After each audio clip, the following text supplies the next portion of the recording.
President Cyril Ramaphosa sê die 49 Suid-Afrikaners wat na die VSA op pad is, kan nie vlugtelinge genoem word nie, en die Amerikaanse ambassade reik kriteria uit vir vlugtelinge van Suid-Afrika.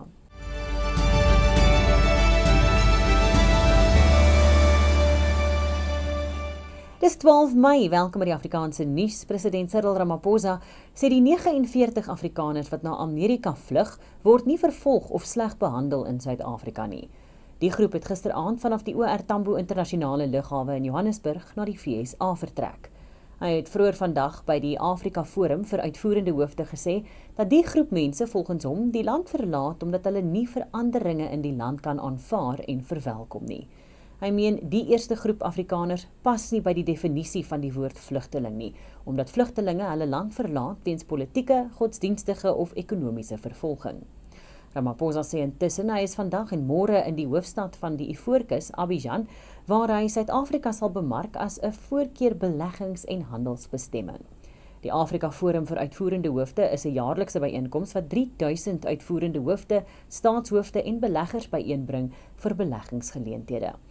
Ramaphosa het in sy weeklikse nuusbrief geskryf dat die afvaardiging in die Ivoorkus ook Suid-Afrikaanse maatskappye gaan ondersteun wat nuwe geleenthede op die Afrika-kontinent soek.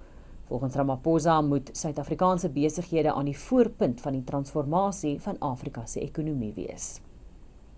Die Amerikaanse ambassade het vandag die langverwagte kriteria vir Suid-Afrikaners wat vir vlugtelingstatus kwalifiseer uitgereik.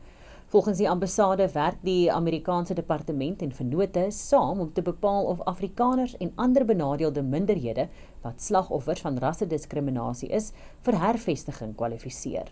Om vir hervestiging in aanmerking te kom, moet iemand 'n Suid-Afrikaanse burger wees, 'n Afrikaner of 'n lid van 'n minderheidsrasgroep in Suid-Afrika wees en in staat wees om 'n vorige ervaring van vervolging of die vrees vir toekomstige vervolging uit te druk. Volgens die aansoekvorm sal die verskafte inligting gebruik word om te bepaal of onderhoude gevoer word, wat op hul beurt sal bepaal of aansoekers vir die vlugteling toelatingsprogram oorweeg word.